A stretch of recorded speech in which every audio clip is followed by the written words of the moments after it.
Mercredi 11 janvier 2023, bonsoir à toutes et à tous, heureuse de vous retrouver. Tout de suite, le sommaire. La Commission électorale nationale autonome Sénat a rendu public ce mercredi 11 janvier 2023 les grandes tendances des élections législatives du 8 janvier 2023. Selon les chiffres donnés par la Sénat, 3 partis majeurs arrivent en tête pour ces scrutins législatifs. Plus de détails dans cette édition. À suivre également dans ce 19h les explications du secrétaire général de la Cour constitutionnelle sur le processus de traitement des résultats du scrutin législatif. Le Bénin va accueillir dans les prochaines années un pèlerinage mondial de vaudou. L'annonce a été faite par le ministre en charge du tourisme, de la culture et des arts ce mardi 10 janvier 2023 lors de la célébration de la 30e édition de la fête des religions endogènes. À suivre dans un instant les impressions de quelques citoyens béninois sur le sujet.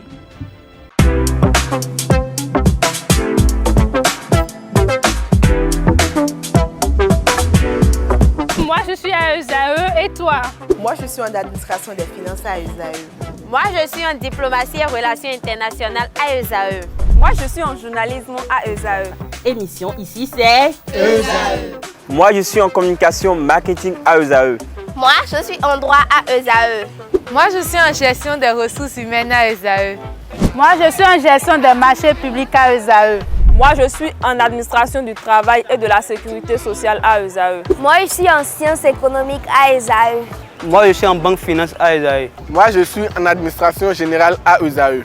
Moi, je suis en audit et contrôle de gestion à ESAE. Moi, je suis en sciences juridiques à ESAE. Moi, je suis en administration générale et territoriale à ESAE.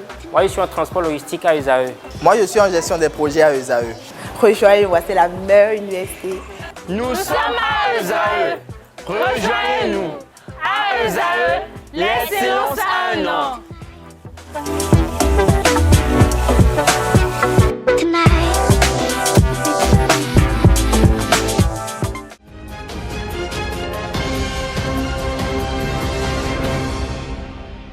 À nouveau, bonsoir, merci de nous préférer pour vous informer. Je l'annonçais au sommaire de cette édition, la Commission électorale nationale autonome Sénat a rendu public ce mercredi 11 janvier 2023 les grandes tendances des élections législatives du 8 janvier 2023. Selon les chiffres donnés par la Sénat, 3 partis majeurs arrivent en tête pour ces scrutins législatifs. L'Union progressiste, le Renouveau, arrive en tête avec 37,56%. S'ensuit le Bloc républicain avec 29,17% et enfin le Parti Les Démocrates avec un taux de 24,2%. Notons toutefois que les résultats ne sont pas encore définitifs. Suivant les dispositions du Code électoral, la Cour constitutionnelle procédera à la proclamation des résultats définitifs. Toujours dans le même registre, l'Union progressiste, le Renouveau, les démocrates et le Bloc républicain sont les vainqueurs des élections législatives du 8 janvier dernier. La Commission électorale nationale autonome Sénat a proclamé les résultats provisoires ce mercredi. Plus de détails avec Sakalafia, président de la Sénat. Chiffre des résultats provisoires au plan national. En nous conformant à la règle légale de 10%, comme vous l'avez constaté, 3 partis vont prendre part à la distribution des sièges.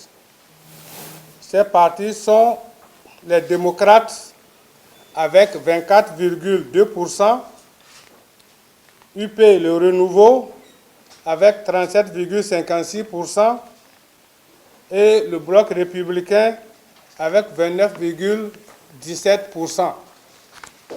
Les démocrates, 28 sièges. UP le Renouveau, 53 sièges. Bloc républicain, 28 sièges. Total, 109 sièges. Total des suffrages par parti politique au plan national. 1. Mouel Bénin, 56 507 voix, soit 2,28%. FCBE, 109 805 voix, soit un pourcentage de 4,44. Les démocrates, LD, suffrage obtenu 598 490, soit un taux de 24,2%. UP4, UP le renouveau, suffrage obtenu 928 947 voix, soit un taux de 37,56%. 5. UDBN, nombre de suffrages obtenus 26 415, soit un pourcentage de 1,07%.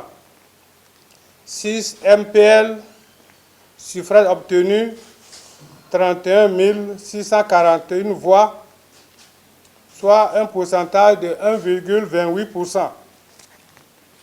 Bloc républicain, BR, suffrage obtenu 721 636, soit un taux de 29,17%.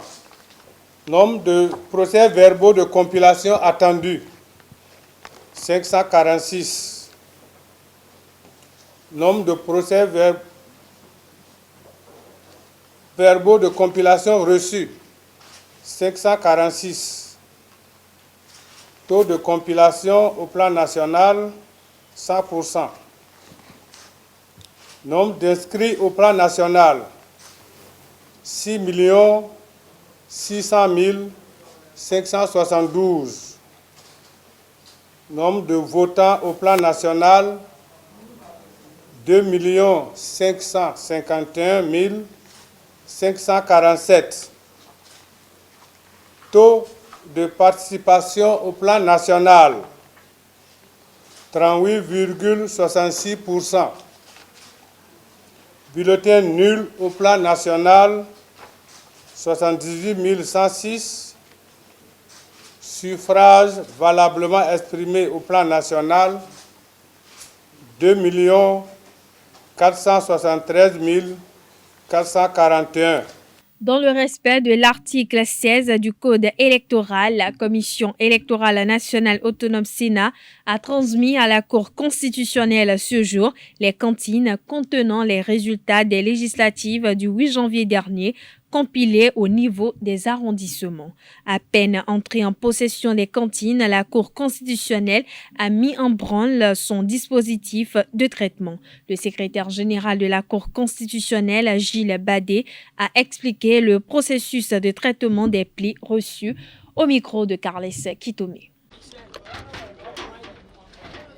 Ces agents en service à la Cour constitutionnelle s'activent pour le traitement des résultats des législatives du 8 janvier dernier compilés au niveau des arrondissements. Ces différents résultats vont passer par plusieurs étapes avant la proclamation par la Cour constitutionnelle. C'est la réception des cantines. C'est la réception des cantines, l'ouverture des gestion des cantines, c'est beaucoup de choses. Deuxième étape, l'ouverture des plis. Troisième étape, dépouillement. C'est-à-dire observation, on regarde s'il y a des soucis, on réajuste, on corrige et tout. Et maintenant, quatrième étape, traitement informatique.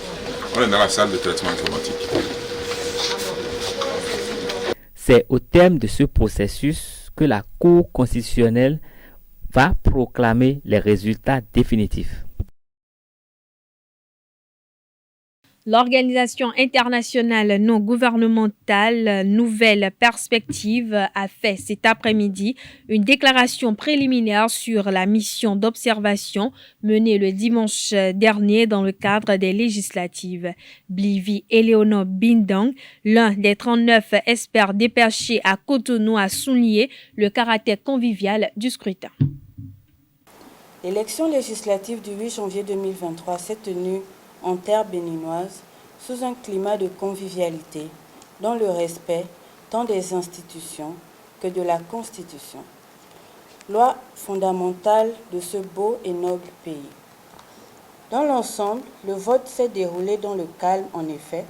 Les bureaux de vote ont ouvert dès 7 heures et ont commencé le dépouillement à 16 heures. Il convient de noter que la participation nationale était un peu faible à la mi-journée et moyenne avant la fermeture des bureaux de vote. Bien que beaucoup reste à faire, nous avons observé une participation mixte de la population. Au regard des observations susmentionnées, la mission de l'OING Nouvelle Perspective a constaté que le scrutin du 8 janvier s'est déroulé dans la quiétude, la transparence. Elle déclare que le scrutin du 8 janvier était libre et démocratique. La mission d'observation électorale de l'OING Nouvelle Perspective félicite les autorités en charge des élections ainsi que l'ensemble du peuple béninois pour sa maturité et son engagement en faveur de la démocratie. En attendant la proclamation des résultats officiels du scrutin, la mission invite tous les candidats à demander à leurs militants et sympathisants d'accepter le verdict des urnes. Nos recommandations aux heureux élus sont: œuvrer pour l'épanouissement du peuple, travailler pour améliorer les conditions de vie, défendre valablement les projets de société qui leur ont permis de remporter l'élection, qu'ils ne perdent pas de vue la sensibilisation des populations pour qu'elles s'inscrivent massivement sur les listes électorales à chaque échéance électorale, afin d'accroître le taux de participation. La mission exhorte les parties prenantes au processus électoral béninois, en particulier la population, à toujours garder le même état d'esprit de paix et de tolérance lors des prochaines consultations électorales. L'OING Nouvelle Perspective réaffirme sa disponibilité à accompagner le peuple béninois dans son aspiration légitime à la démocratie et au progrès. La mission de l'OING Nouvelle Perspective exprime ses vifs remerciements aux autorités et au peuple béninois pour accueillir les égards qui lui ont toujours été manifestés. Le Bénin va accueillir dans les prochaines années un pèlerinage mondial du vaudou. Pour y arriver, les autorités gouvernementales ambitionnent de créer un festival des arts vaudous. L'annonce a été faite par le ministre en charge du tourisme, de la culture et des arts, Jean-Michel Abimbola, ce mardi 10 janvier 2023 et lors de la célébration de la 30e édition de la fête des religions endogènes à Ouida. Dans l'élément à suivre, signé Nansirine Fatoumbi et Francis Farami, nous vous proposons de suivre les impressions de quelques citoyens béninois sur le sujet. C'est très bien, c'est une bonne initiative, parce que le Bénin est indivisible. Si on parle des vaudous, c'est toujours notre patrimoine culturel. C'est pour le Bénin. Mais il faut, pour sauvegarder le patrimoine culturel, c'est qu'il faut quand même faire le festival pour que les étrangers, Bon, pas les étrangers seulement, les nationaux, tous ceux qui ne connaissaient pas qu'on appelle les cultes vaudous, grâce au festival, vont assister et connaître et découvrir leur patrimoine culturel. Trala kuena don togan Patrice Taron na dokuni. No, de wa boaze afodomenu nde sogolo henwa na dokuni kenu kona dokuni we. We go na la dokunu ministre de sundo. Ena cheni nu nde henwa eno. Do vaudou nde wenyi boyin nu tonu bo mindona wole bonado et surtout Bénin si ay kun bandi bo mindona kanji do vaudou ni area vaudou ndagbe eno akin kanji o eno donume a blo kanji o eno donume. Cette décision du ministre va dans la droite ligne sur la politique, la dynamique du chef de l'État qui a dit qu'il va révéler le Bénin au monde. Donc c'est une manière de révéler le Bénin au monde, c'est une manière pour attirer tous les regards du monde vers le Bénin. Donc ils sont dans leur politique et je crois que c'est de bonne guerre et je ne trouve pas d'inconvénient, je ne trouve pas quelque chose de grave à cette décision. C'est très bon, vous savez, c'est la tradition, on ne peut pas mettre ça de côté, c'est vrai. Seulement que moi, sans vous mentir, je ne suis pas trop allié à ça, sans vous mentir, je ne suis pas trop allié à ça. Et l'initiative du ministre Abimbola Jean-Michel est une bonne chose parce que après tout c'est la tradition. Si ça peut tenir, si ça peut tenir bien, et que si derrière cette proposition, s'il n'y aura pas d'autres choses cachées, chez moi j'apprécie. Depuis quelques années, je vois que le 10 janvier que les gens fêtaient, comment les gens fêtaient le 10 janvier avant, je vois que ça a diminué. Il y a beaucoup des rounons. Il y a beaucoup il y a beaucoup de vaudous aujourd'hui, maintenant là. Ils s'inclinent aujourd'hui à Dieu. Eux tous ont déjà laissé la fête de vaudou. La manière dont on fêtait la fête de vaudou, je vois que ça a diminué. Vraiment, ça a diminué. On ne peut pas dire que ce que le ministre a dit n'a pas mal. Il n'a pas mal parlé. C'est un jour qu'ils ont décidé. Comme on décide, comme les autres jours de fête. On ne peut pas refuser. Il est venu, il dit pour lui. On ne refuse pas. Comme le Bénin est reconnu comme un pays de vaudou, organiser un festival pour montrer que le Bénin a cette valeur, a des potentialités, je ne trouve pas quelque chose de grave dans ce sens-là. Donc je l'apprécie à juste titre. Les vaudous, si on parle de culte vaudou, c'est du nord au sud. Donc on peut aussi inviter, parce que quand on parle de vaudou, les gens s'arrêtent uniquement au sud seul. Donc on peut inviter aussi les féticheurs, les cultures endogènes du nord, ensemble pour fêter, ensemble pour organiser ce festival. C'est-à-dire pour qu'il y ait un brassage quoi, des cultes vaudou. Inizé nous quand il boba meina wason boba meina wason de ou quand il boina inuko. Conseil de boina khena yo, o vaudou inu yande ya, vaudou inu yande ya, meina wason me si wason we na ba. Bona c'est de ko boina wason bon nous koina de nous mener. Il n'y a pas de religion qui prône la violence. Si on veut que cela soit vu de bon oeil par tout le monde entier, il faudrait que les mauvaises pratiques, s'il y en a, je ne dis pas qu'il y en a, s'il y a des mauvaises pratiques dans ce domaine-là, qu'ils les extraient et c'est les bonnes pratiques qu'ils vont révéler au monde. Donc une bonne organisation pour que les gens, une fois à ce festival-là, puissent retrouver de joie, puissent suivre ça avec plaisir et puis en tirer de leçons, de profits et puis peut-être l'exploiter chez eux. La fête du vaudou, loin d'être une fête nationale, devrait être pour toutes les nations, vu l'intérêt que le monde entier porte au vaudou. À ce propos, suivons respectivement Alpha Sikirou et Florent Avocan, spiritualiste et guide spirituel. Pour plus de précision, ils sont au micro de Jacques Marion d'Almeida.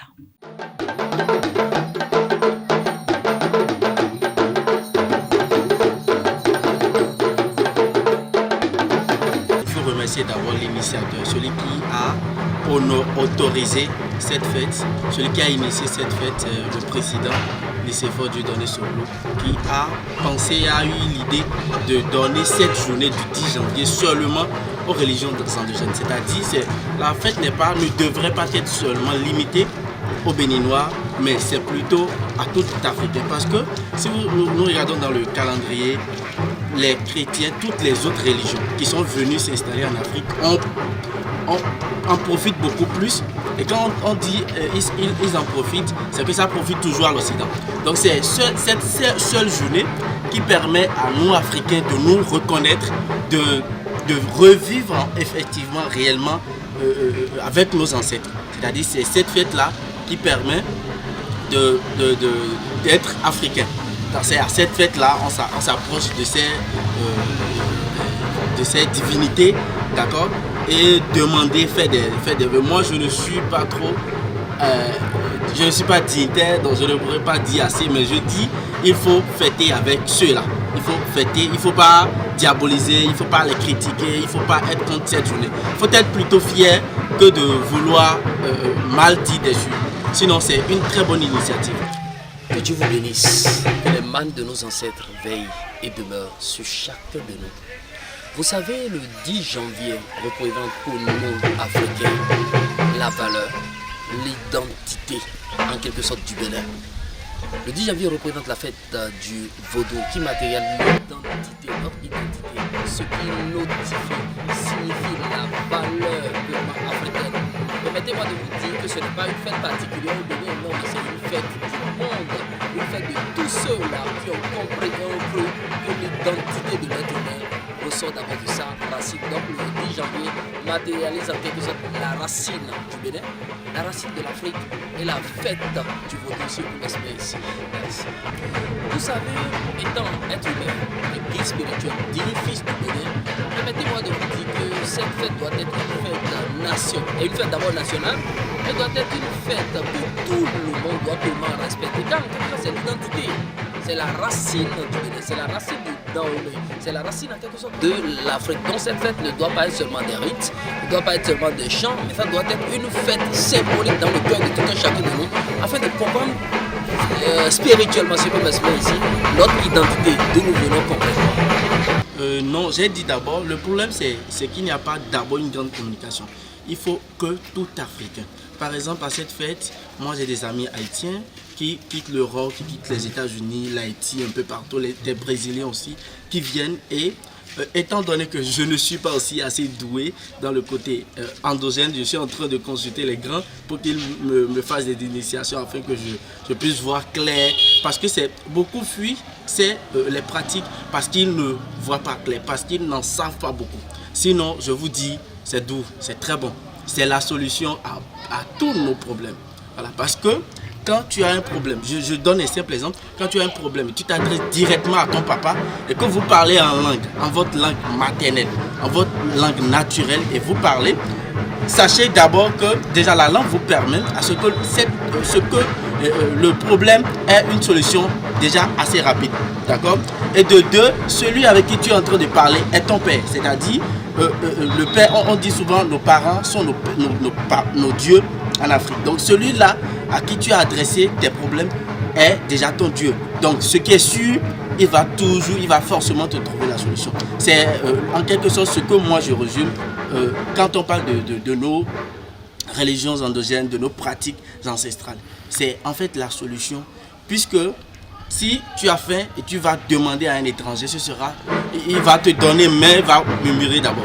Maintenant, quand tu t'adresses directement à ta maman, je ne crois pas qu'il peut avoir à manger là et qu'il va te laisser affamer. Donc, c'est une bonne fête et pour que ce soit bien fêté, puisque jusque-là, ce n'est pas toujours bien fêté. Pour que ce soit bien fêté, il faut que chacun se ressent à cette date-là.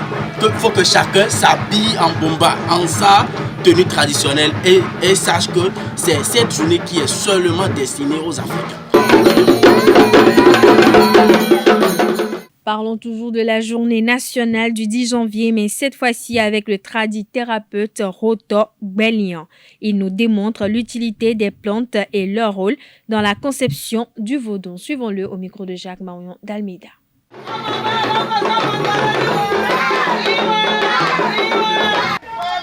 Le Bénin, c'est un pays qui est assis sur le vaudou.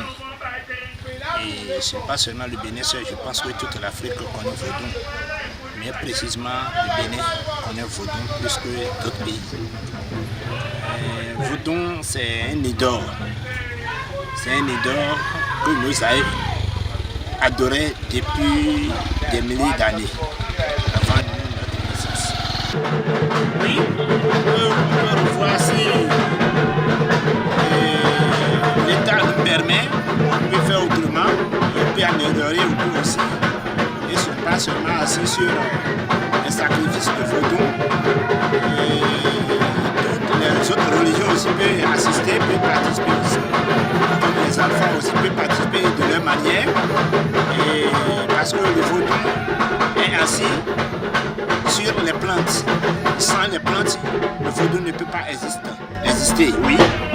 Donc c'est à base des plantes que le vaudou est assis et le vaudou a la force. Donc les alphas aussi peuvent participer parce que nous les alphas, nous sommes nés dans la brousse, surtout les peuls sont nés dans la brousse et c'est les plantes que nous utilisons. Donc c'est à base de différentes sortes de feuilles, de plantes qu'on arrive à trouver une force terrible pour le vaudou. que ça ne se limite pas seulement au Bénin, parce que c'est toute l'Afrique qui a été, toutes les pratiques ancestrales africaines qui ont été diabolisées. Donc c'est toute l'Afrique qui en souffre, et il faut que cette fête soit répondue d'abord sur le plan national.